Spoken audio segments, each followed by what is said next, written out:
Sir Jaganmohan Reddy గారి హయాంలో మనం చూసాం రాష్ట్రం 30 సంవత్సరాల వెనక్కి వెళ్ళిపోయింది, బీహార్ పాలన తలపిస్తుంది అని చెప్పి చాలా మంది విశ్లేషకులు మీలాంటి జర్నలిస్టులు కూడా మొరపెట్టుకున్నటువంటి పరిస్థితి. సో అందుకు గాను ఎలాంటి ఫలితం వచ్చిందో మనం చూసాం. సో బీహార్లో కూడా ఇప్పుడు అలాంటి ఫలితమే మనం ఈరోజు చూడటం జరిగింది. బీహార్ ఫలితం కూడా వచ్చిన తర్వాత ఇప్పుడు ప్రజల్లో కావచ్చు, మేధావుల్లో కావచ్చు ఒక చర్చ నడుస్తోంది.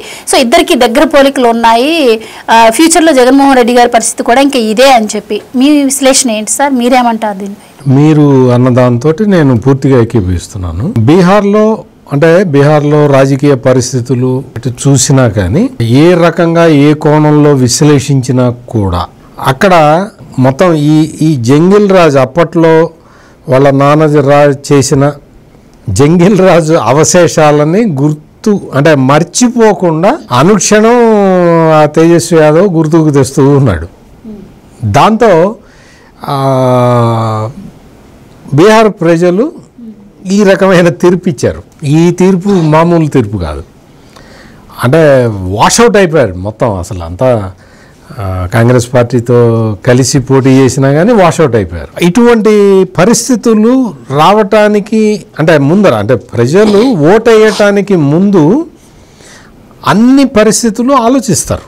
వాళ్ళు చూస్తారు వీళ్ళ మాట తీరు ఎట్లా ఉన్నది, ఈ నాయకులు ఎటువైపు ఎట్లా మాట్లాడుతూ ఉన్నారు, ఎటువంటి క్యాండిడేట్లని నిలబెడుతూ ఉన్నారు అనేది ప్రజలు ఓటరు నిశ్చితంగా గమనిస్తూనే ఉంటాడు. మనం బీహార్లో వీళ్ళు ఇంత జరిగినా కానీ మంచి క్యాండిడేట్లని నిలబెట్టడం, ఏదో చదువుకున్న వాళ్ళని వీళ్ళని తీసుకొచ్చి నిలబెట్టి మేము మారామయ్యా, మా పరిస్థితి మారిందయ్యా, మేము మా ప్రవర్తనని మార్చుకుంటాము అని చెప్పేలాగా, అది ఎస్టాబ్లిష్ చేసేలాగా ఏమన్నా ప్రవర్తిస్తే ప్రజలు నమ్మటానికి అవకాశం ఉంటుంది. అట్లా కాకుండా మేము ఇంతే నరుకుతాం, చంపుతాం, రప్పం అనిపిస్తాం అని చెబుతూ ఉంటే ఈ నాయకుల్ని ప్రజలు ఎట్లా ఆదరిస్తారు? మీ ఉద్దేశం ఏంటి? అసలు జగన్మోహన్ రెడ్డి గారే అధ్యక్ష పదవి నుంచి తీసేసి వేరే వ్యక్తిని సీఎంగా నిలబెట్టాలంటారా వైసీపీ తరఫు నుంచి?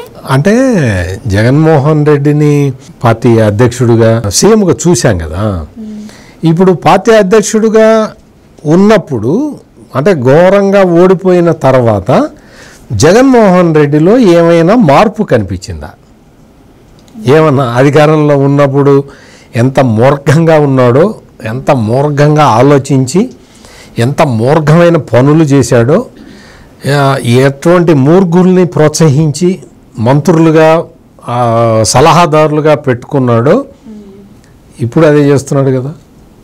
ఇప్పుడు అదే చేసి ఇంకా నీలో మార్పు రాలేదు అని ప్రజలు ఇప్పటికే గ్రహించారుగా. పైగా అవతల విశాఖపట్నంలో సిఐఏ సదస్సు పెట్టి తీసుకొచ్చి లక్షల కోట్ల రూపాయల పెట్టుబడులు చంద్రబాబు నాయుడు తీసుకొస్తూ ఉంటే క్రెడిట్ చోర్ అంటాడు. ఈయనకి పెద్ద క్రెడిట్ ఉంది, ఈ క్రెడిట్ని చంద్రబాబు నాయుడు తస్కరిస్తున్నట్ట. నీకు క్రెడిట్ ఉందా?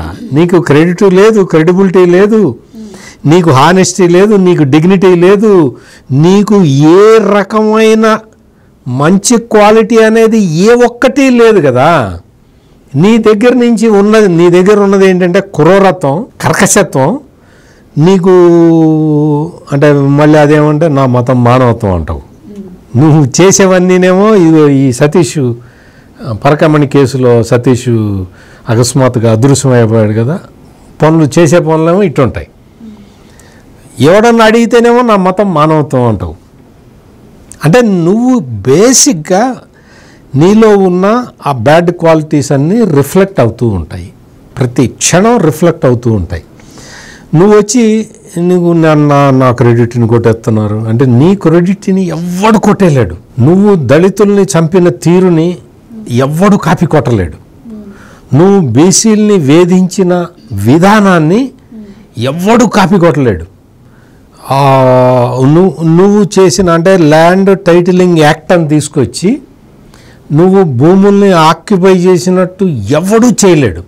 ఈవెన్ బీహార్లో తేజస్వి యాదవ్ కూడా ఇన్ని అరాచకాలు, ఇన్ని అక్రమాలు చేయలే. అతని ప్రవర్తన బాగలేదని ప్రజలు రిజెక్ట్ చేశారు. అట్లాగే మనం తెలంగాణలో చూసాం, అసెంబ్లీ బై ఎలక్షన్ జరిగింది. బై ఎలక్షన్ జరిగినప్పుడు నీకు కేటీఆర్ వచ్చి ఏం చెప్పాలి?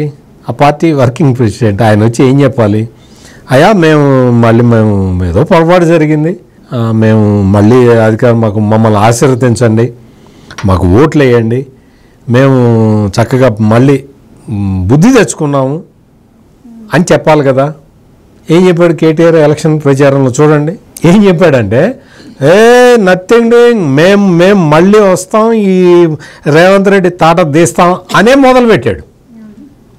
అంటే నీలో మార్పు ఓడిపోయిన తర్వాత, నువ్వు అధికారానికి దూరం అయిన తర్వాత నీలో మార్పు లేదు, నీలో మార్పు రావట్లేదు అని ప్రజలు గ్రహించారు.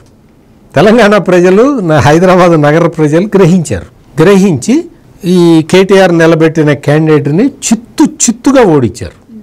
చిత్తు మామూలుగా కాదు. ఆ చంద్రబాబు నాయుడిని జగన్ అక్రమంగా అరెస్ట్ చేసినప్పుడు హైదరాబాద్లో ఐటీ ప్రొఫెషనల్స్ వాళ్ళు సంఘీభావం వ్యక్తం చేశారు. అయ్యా చంద్రబాబు నాయుడిని అరెస్ట్ చేయటం తప్పయ్యా, మేము దానికి నిరసన చెబుతున్నాం అని చెప్పి వాళ్ళు చెబితే కేటీఆర్ అప్పట్లో ఒక ట్వీట్ పెట్టాడు. ఆహాహా అని నవ్వుతూ అతనేదో కామెడీ షోకి వెళ్ళి వచ్చాట, అంత కామెడీ షో అంత బాగుంది అని ట్వీట్ పెట్టాడు. యువతల సిచ్యువేషన్ ఏంటి? చంద్రబాబు నాయుడు లాంటి నాయకుడిని, ఒక క్రూర నియంత లాంటి ఒక జగన్మోహన్ రెడ్డి అరెస్ట్ చేసి ప్రపంచంలో 100 దేశాలు స్పందించినాయి.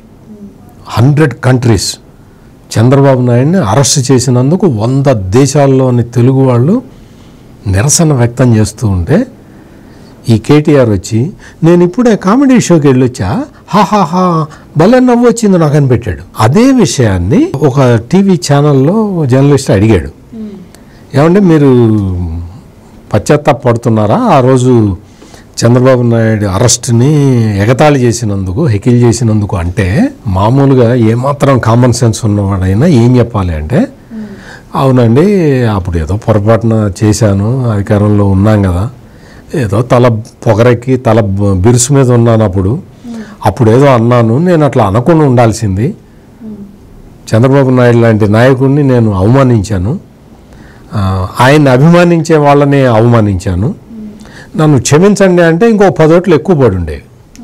ఏమన్నాడు తెలుసా? నేను చేసిన దాంట్లో తప్పే ఉంది అన్నాడు. తను ఆ రోజు పెట్టిన ట్వీట్ కరెక్టే అన్నాడు. నేను అట్లాగే పెడతాను అన్నాడు. నేను భవిష్యత్తులో కూడా మారను అన్నాడు. నేను ఒక సీనియర్ లీడర్ని నేను గౌరవించను అని చెప్పాడు. ఫలితం ఏమైంది? జూబ్లీ హిల్స్ బై ఎలక్షన్లో దారుణమైన పరాజయాన్ని కేటీఆర్ మూట కట్టుకున్నాడు. అంటే వీళ్ళందరూ కూడా నేర్చుకోవాల్సింది రాజకీయాల్లో చాలా ఉంది, కానీ మాకే తెలుసు అన్న అహంకారం, ధన మదం, వీటితోటి వీళ్ళకి ఇంకా అదే విధమైన ప్రవర్తనతోటి ఉన్నారు. జగన్మోహన్ రెడ్డి అయితే ఈ వీటికి 100 రెట్లు అధికంగా ఉన్నాడు. మొత్తం అసలు ఇప్పటికి ఈ రోజుకి కూడా జగన్మోహన్ రెడ్డి ప్రవర్తనలో మార్పు రావట్లేదు. నేరాలు చేసేవాళ్ళని పబ్లిక్గా వెనకేసుకొస్తున్నాడు. ఆడెవడో ఒక మిత్ అని ఒక ప్రమాదకరమైన డ్రగ్ని సప్లై చేసేవాడిని వెనకేసుకొస్తాడు. బ్యాచ్ గంజాయి బ్యాచ్ ఉంటే వాళ్ళని తీసుకొచ్చి తెనాలి ఐతానగర్ బ్యాచ్ని ఎంకరేజ్ చేస్తాడు.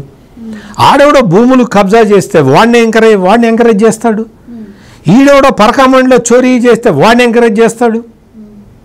ఆడెవడో లడ్డూలో కల్తీ నెయ్యి కలిపితే మేమంతా చెక్ చేసాం, మేము ఎక్కడ చేసాం, ఇదంతా చంద్రబాబు చేశాడు అంటాడు. ఇటువంటి దారుణమైన నేచర్ తోటి ఇంకా ఇప్పటికీ ఉన్న ఈ జగన్మోహన్ రెడ్డిని ఇంకా నాకు తెలిసి 30-40 ఏళ్ల వరకు అయితే మర్చిపోరు ఆంధ్రప్రదేశ్ ప్రజలు. Please subscribe to Leo news for more videos.